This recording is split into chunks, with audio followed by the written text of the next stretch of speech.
Caríssimos alunos, caríssimas alunas, agora na base comum entramos no nosso terceiro objeto do conhecimento, que é o período entre guerras, a crise de 1929 e o nazifascismo. Esta aula é a primeira de 3 aulas que planejamos e se inicia agora na semana 10, que vai de 29 de março a 30 de abril de 2021. Os nossos objetos do conhecimento da base comum se distribuem até a semana número 15, sendo que, como colocamos aqui, as semanas 10 e 11 estão planejadas para abordarmos o período entre guerras, a crise de 1929 e o nazifascismo. Posteriormente, das semanas 12 a 15, veremos não só o nosso quarto objeto do conhecimento, a Segunda Guerra Mundial, mas também faremos as avaliações número 2 e a avaliação número 3. Vejamos então o roteiro. Esta aula 1 tem os seguintes itens: os princípios do fascismo e nazismo, os regimes totalitários, nazismo, fascismo e socialismo soviético, que já vimos e vamos falar mais alguma coisa, e a Guerra Civil Espanhola como laboratório bélico da Segunda Guerra Mundial. Fontes de consulta. Voltamos ao nosso livro texto, que é uma fonte básica, no nosso capítulo número 41, Abalo Capitalista e Regimes Totalitários. Este assunto está das páginas 573 a 589. Fornecemos também aos alunos fontes de consulta opcionais. 2 filmes do YouTube. O primeiro, Evolução da Maldade, de Benito Mussolini. Fala sobre o ditador fascista italiano. O segundo é Apocalipse Nazista, a Ascensão de Hitler, do Netio. Temos aí também o link para esse filme. Vejam que esse link está disponível nos slides que disponibilizamos para vocês. Então vocês clicam e vão até esses vídeos. Vejamos então o nosso primeiro assunto desta aula, os princípios do fascismo e nazismo. Ideologia fascista. Comecemos pelos fascistas. Bom, em torno de 1910, um cidadão italiano chamado Enrico Corradini, um socialista, e Alfredo Rojo promulgaram as seguintes ideias: a Revolução Mundial não poderá ser feita pela classe proletária, porque uma classe só existe dentro de um contexto social nacional. Uma classe jamais poderia ter uma projeção internacional. Quando a luta revolucionária se mundializasse, a classe operária seria neutralizada e os verdadeiros agentes da revolução seriam as nações. Não é a briga do proletariado dentro de uma nação, mas é a briga das nações proletárias contra as nações imperialistas capitalistas.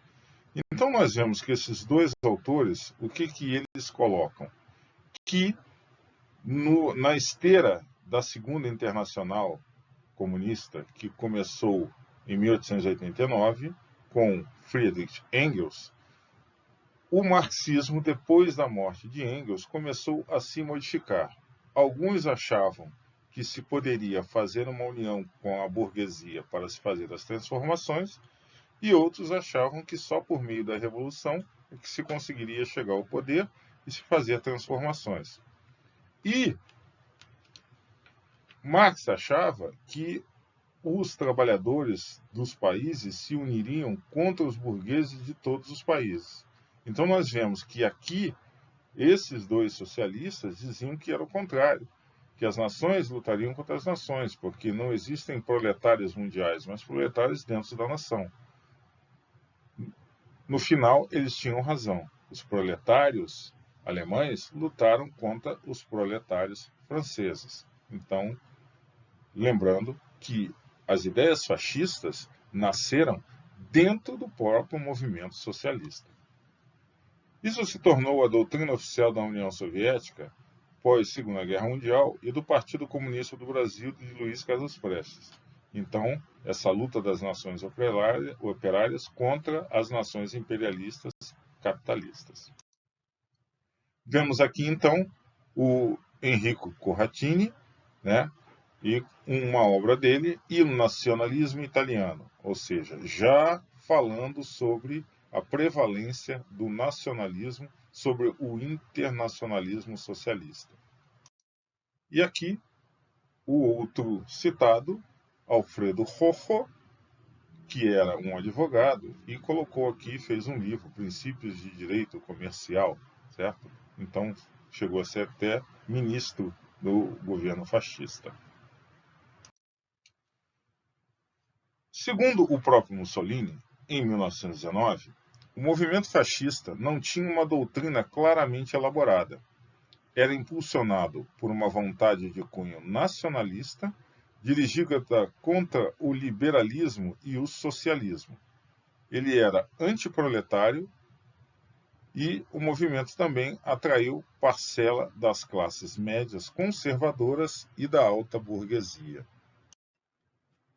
Aos poucos, porém, os fascistas foram definindo suas concepções sobre o modelo de sociedade a ser construído. Nesse modelo, o indivíduo deveria ser submisso às necessidades do Estado, que se tornaria, então, uma instituição poderosa capaz de controlar, inclusive, a vida pública e a vida privada. Então, tudo deveria ser centralizado no Estado. O indivíduo deixaria de ter importância. O Estado seria o importante. A doutrina nazista. Antes de se tornar chanceler, que corresponde a primeiro-ministro na Alemanha, enquanto estava detido, Hitler escreveu o livro Mein Kampf, Minha Luta, que se tornou a obra fundamental do nazismo. Nesse livro, foram expostas as bases da doutrina nazista, um conjunto de ideias autoritárias e pseudocientíficas.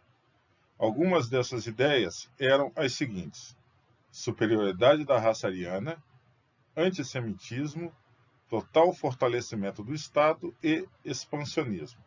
Vamos ver cada uma delas. Superioridade da raça ariana. Hitler dizia, em sua teoria, de que o povo alemão descenderia supostamente de uma raça superior, os arianos, e por isso teria o direito de dominar as raças consideradas inferiores, entre eles judeus, eslavos, dentre outros. Antissemitismo. Ideia de que os judeus, ou semitas, fazem parte de uma raça inferior e, por isso, poderiam corromper e destruir a suposta pureza alemã.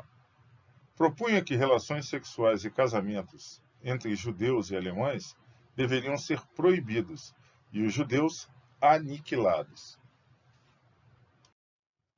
Total fortalecimento do Estado. É a ideia de que o indivíduo deve submeter-se totalmente à autoridade soberana do Estado, personificado na figura do Führer, ou seja, o chefe supremo, o líder. E o expansionismo? Tese segundo o qual o povo alemão teria o direito de conquistar seu espaço vital, ou seja, expandir militarmente seu território para, inclusive, reunir as comunidades alemãs que se encontravam em outros países e sustentar seu crescimento.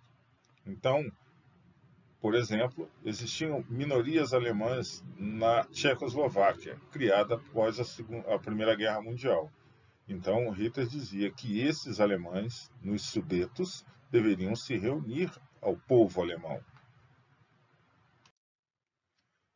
Quanto à educação, Hitler pregou no Mein Kampf: o povo alemão, hoje destruído, morrendo, entregue, sem defesa, aos pontapés do resto do mundo, tem absoluta necessidade da força que a confiança em si proporcionaria.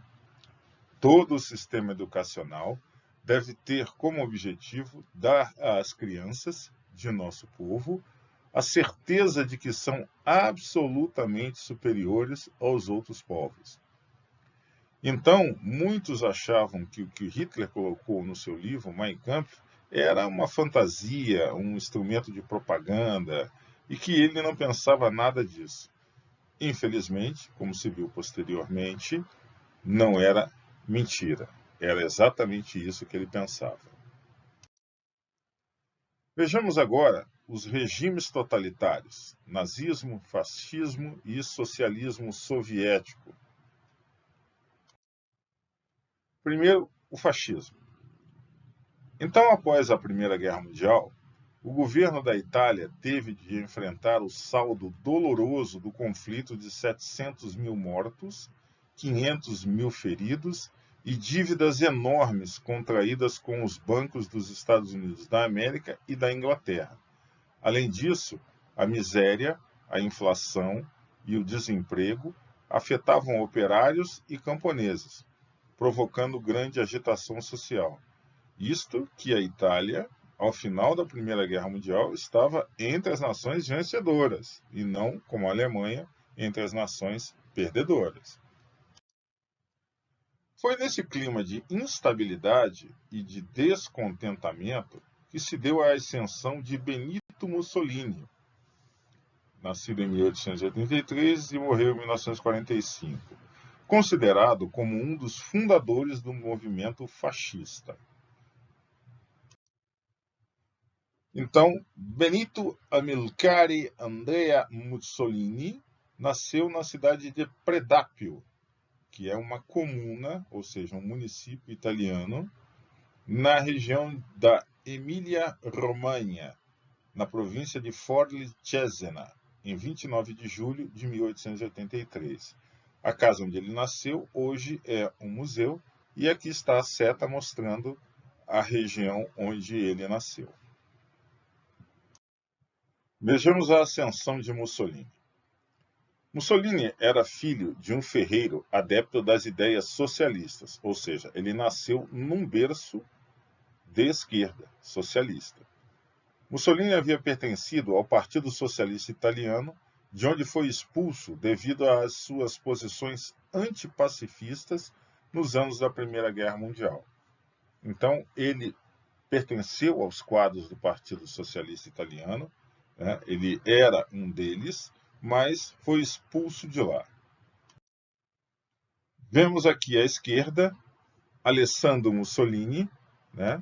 Um ferreiro e socialista, acreditava nas ideias socialistas que estavam em voga naquele tempo. E vemos aqui à direita a professora primária Rosa Malone Mussolini, sua mãe, né? Vejam que ele é bastante parecido com a sua mãe. E o nome de Mussolini foi dado em homenagem a Benito Juárez, né? O grande político mexicano, que os seus pais gostavam dele e deram para ele o nome de Benito. Em março de 1919, fundou uma organização política denominada Fasci di Combattimento, Esquadrões de Combate. Lembrando que Mussolini, na Primeira Guerra, ele era contra a guerra e depois ele se tornou a favor dela. Ele lutou na Primeira Guerra como um franco-atirador, um sniper. Composta principalmente de ex-combatentes e desempregados desiludidos. Para isso, contou com o apoio financeiro de alguns industriais italianos. Essa organização deu origem, em novembro de 1921, ao Partido Nacional Fascista. Mussolini e seus companheiros de partido apresentavam-se como a solução para a crise italiana. Afirmavam ser capazes de acabar com as greves operárias e a agitação dos socialistas, e de encaminhar a economia do país ao crescimento, o que conquistou o apoio de industriais e proprietários rurais. Em 1922, Mussolini chegou ao poder na Itália. Então vemos que essa ascensão ao poder se deu por intermédio de promessas, se deu por intermédio de dizer ao povo, tanto as classes abastadas como as classes menos favorecidas, que ele era a solução. Nada muito diferente do que o Partido Bolchevique oferecia ao povo russo. Vemos mais detalhes, né, no filme que deixamos aí como uma fonte opcional sobre a história da ascensão do Partido Fascista. Nazismo na Alemanha. Após a Primeira Guerra Mundial, humilhada pela derrota e pelas duras condições impostas pelo Tratado de Versalhes, grande parte da sociedade alemã enfrentou os anos 1920 com imensas dificuldades econômicas e sociais. Era o período político da história da Alemanha, conhecido como a República de Weimar, cidade alemã onde foi redigida a Constituição de 1919, que deu origem ao regime republicano na Alemanha. Lembrando que após a Primeira Guerra Mundial, o Kaiser alemão abdicou e foi para o exílio na Holanda. Terminada a guerra, a população alemã passou por um período de enormes dificuldades, em decorrência do pagamento de indenizações aos países vencedores, da desmobilização de milhões de soldados, do elevado número de desempregados e de uma das mais altas taxas de inflação já conhecidas. Então, ficaram célebres em vários documentários, né, a desvalorização do dinheiro alemão e vários soldados que voltaram da guerra e não tinham onde se empregar, né? Então, o país estava em ruínas e eles não tinham mais um emprego. E ainda por cima voltavam derrotados. Existe um documentário onde se conseguiu captar Hitler voltando, né, da frente de batalha, né? Conseguiram identificar Hitler em um documentário alemão que mostrava soldados voltando da guerra. Animados com o êxito da Revolução Russa, diversos setores do operariado protestavam contra a situação social e a exploração capitalista, em greves organizadas pelos partidos comunista da Alemanha e social-democrata da Alemanha. Vamos lembrar que o Partido Social-Democrata da Alemanha era o grande partido líder, né, do movimento socialista internacional. Certo? O próprio Marx escreveu um livro, né, Crítica ao Programa de Gotha, onde ele criticava as ideias desse Partido Social-Democrata alemão, que acreditava poder fazer uma união com a burguesia para conseguir atingir o poder, né? Então, Marx criticava esse partido, mas ele era o maior partido de esquerda da Alemanha, maior até que o comunista. Stalin via no Partido Social-Democrata alemão, certo, o grande adversário, né, que ele tinha dentro da Alemanha, e não o próprio Partido Comunista. Temendo a expansão do socialismo, considerável parcela da elite política e econômica alemã passou a apoiar o Partido Nazista, autoritário e antidemocrático, liderado por Adolf Hitler. Os partidários do nazismo eram também chamados de nazis. A palavra nazi é formada de duas sílabas extraídas da palavra alemã Nationalsozialist, ou seja, nacional socialista, o movimento criado por Hitler, que compõe o nome do partido liderado por Hitler. Daí derivam-se os termos nazista e nazismo. Vejamos então a ascensão de Hitler. Adolf Hitler nasceu em 1889 e morreu em 1945. Ele é originário da cidade de Braunau am Inn, que fica na Áustria. e ele residiu em Viena de 1909 a 1913, onde procurou ingressar na Academia de Belas Artes. Não conseguindo atingir seu objetivo, mudou-se para Munique e, em 1914, alistou-se como voluntário no exército alemão, mais precisamente no exército da Baviera. Ferido em combate na Primeira Guerra Mundial, foi condecorado com a medalha Cruz de Ferro. Aliás, essa condecoração já conta com uma adulteração da história de como ele conquistou essa medalha. Existe um documentário que fala sobre isso. Ao final da guerra, Hitler retornou a Munique e passou a trabalhar em um departamento de imprensa e propaganda das Forças Armadas Alemãs. Em setembro de 1919, filiou-se ao Partido dos Trabalhadores Alemães, rebatizado em 1920 por ele mesmo como Partido Nacional Socialista dos Trabalhadores Alemães. Em julho de 1921, Hitler tornou-se chefe absoluto desse partido, também conhecido como Partido Nazi ou Partido Nazista. Em novembro de 1923, os nazistas promoveram sem sucesso um golpe militar, chamado Putsch, ou o Putsch da cervejaria, em Munique, para derrubar o governo alemão. O Putsch ocorreu em Munique, como eu já mencionei, e contou com a participação do general alemão Erich Friedrich Wilhelm Ludendorff, que foi um dos grandes guerreiros e líderes da Alemanha na Primeira Guerra. Hitler foi detido e condenado a 5 anos de prisão, mas conseguiu ser anistiado em menos de um ano. Hitler conta no seu livro Mein Kampf esse episódio, mas ele mente de forma assintosa, né? Ele diz que saiu da formação que foi enfrentar a polícia porque foi salvar uma criança. Na realidade, ele se escondeu atrás de outros correligionários e esses foram mortos na sua frente. Em 1925, o grande general Paul Ludwig Hans Anton Benckendorff von Hindenburg elegeu-se chefe de Estado, presidente da Alemanha.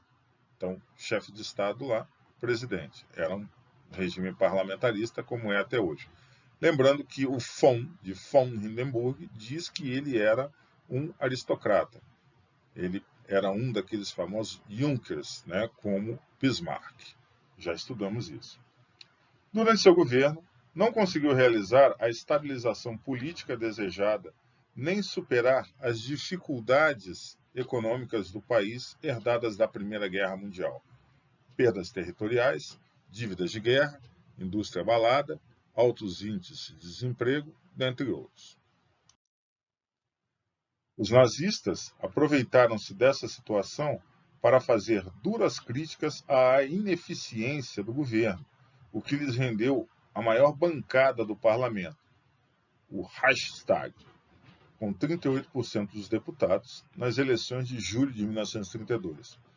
A tumultuada situação política, no final desse ano, favoreceu a ascensão de Adolf Hitler ao poder. Com a aprovação do presidente Hindenburg, que havia sido reeleito, Adolf Hitler, pejorativamente chamado por Hindenburg de o Cabo da Boêmia, foi nomeado chanceler em 30 de janeiro de 1933. Era o início do período da história alemã que ficou conhecido como o Terceiro Reich, denominação adotada pelo próprio Hitler. Portanto, tivemos o Primeiro Reich alemão, no tempo de Henrique, na Idade Média, chamado de Henrique o Passarinheiro. Tivemos o Segundo Reich, de Otto von Bismarck, e agora Hitler chamava isso de o Terceiro Reich. Vemos que no filme que nós passamos como uma fonte opcional, traz uma trajetória muito mais detalhada sobre a ascensão de Hitler ao poder. Sugerimos que os alunos vejam esse documentário. Agora vamos ampliar o estudo do stalinismo pois nós já vimos na sequência didática passada, no objeto do conhecimento, a Revolução Russa, já vimos o stalinismo. Então, a partir de dezembro de 1929, Stalin conseguiu concentrar todo o poder em suas mãos. Começava a ditadura e a glorificação infindável ao ditador. O que muitas pessoas ignoram é que, durante o período entre as duas grandes guerras, os soviéticos contribuíram para o rearmamento alemão e colaboraram com o governo de Hitler.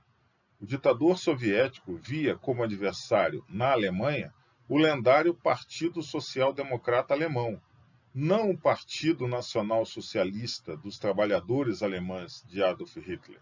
Então, ele achava que Hitler era apenas um maluco, um lunático, né? Achava as ideias dele muito engraçadas, né? E ele queria combater o Partido Social Democrata. Ele via esse partido, sim, como seu grande adversário. Partido esse que já tem mais de 100 anos hoje em dia. Isso pode ser visto, por exemplo, né, na obra de Ernst Toppich, que diz que a União Soviética ajudou a armar e ajudar o exército alemão, particularmente o Partido Nacional Socialista de Adolf Hitler. Então, esse autor traz detalhes. Vemos aqui sua obra, aqui à esquerda, A Guerra de Stalin, Stalin's War. Vejamos também que o rearmamento alemão começou a partir do apoio da União Soviética, como também, por exemplo, os paraquedistas. Então vemos aqui à esquerda o livro Paraquedistas Alemães, a Supertropa, que conta a evolução dos paraquedistas, né, os Fallschirmjäger, né, assim chamados alemães, que vemos na foto à direita. Então, a primeira tropa de paraquedistas do mundo foi a tropa soviética, e depois a tropa alemã treinada pelos próprios soviéticos. Vemos também que a Luftwaffe, a arma aérea alemã, né, durante o período entre guerras, a República de Weimar, em violação do Tratado de Versalhes, permitiu que cidadãos alemães recebessem instrução de voo e pilotagem na base aérea de Lipetsk, na União Soviética, que era uma escola secreta de treino e instrução de voo da Reichswehr, as tropas permitidas pelo Tratado de Versalhes, aqueles 100 mil homens. Eles treinavam na Alemanha em planadores e tinham essa base secreta na Rússia, na União Soviética, que treinavam os futuros pilotos da Luftwaffe. Também Leopold Zakharovich Trepper, o famoso chefe da Orquestra Vermelha, que era um grupo de espiões a mando de Stalin, dentro da Alemanha de Hitler. Ele anteviu a invasão da União Soviética, a famosa Operação Barbarossa, e descreveu a face negra do stalinismo. Então temos aí mais uma fonte que fala sobre as ações de Stalin antes e durante e depois da Segunda Guerra Mundial. Agora, rapidamente, vejamos a Guerra Civil Espanhola como laboratório bélico da Segunda Guerra Mundial. Bom, preparando a Segunda Guerra Mundial na Espanha. Durante o processo de aproximação entre Hitler e Mussolini, forças militares da Alemanha e da Itália foram enviados à Espanha para lutar a favor das tropas do general Francisco Franco, na chamada Guerra Civil, na Espanha.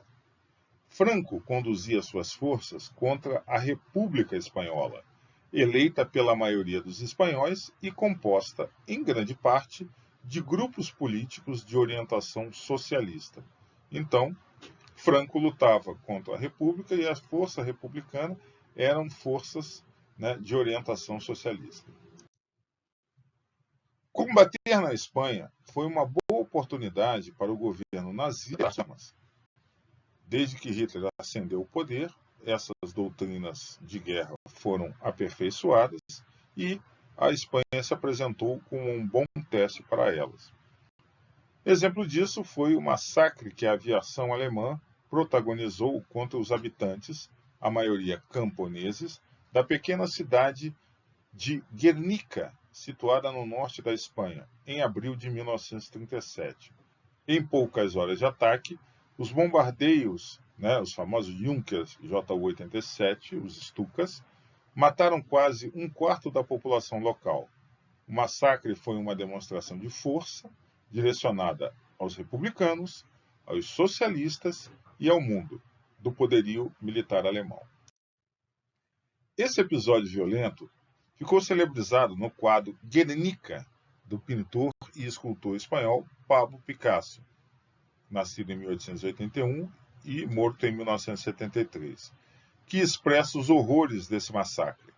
Conta-se que, em uma exposição em Paris, um representante do nazismo teria perguntado a Picasso se Guernica era sua obra. O artista teria respondido: não, é obra de vocês. Passemos então a uma breve conclusão desta primeira aula. O fascismo e o nazismo se caracterizaram pelo nacionalismo exacerbado. O abalo do liberalismo permitiu o surgimento de forças que buscavam um resgate da honra italiana e alemã, prejudicados pelas consequências do Tratado de Versalhes. Esse ultranacionalismo gerou regimes totalitários, como o de Mussolini e Hitler, como também a Revolução Russa substituiu o poder do czar pelo poder do líder do Partido Comunista, Joseph Stalin. No caminho da Segunda Guerra Mundial, o apoio ítalo-alemão levou as forças desses países a lutarem na Espanha. Lá, além de testarem suas forças, venceram o inimigo comum, o socialismo. Caríssimos alunos e alunas, terminamos então a nossa primeira aula de 3 previstas. As dúvidas devem ser colocadas no fórum dessa sequência didática que já está lá disponível para vocês. Muito obrigado e até a próxima aula.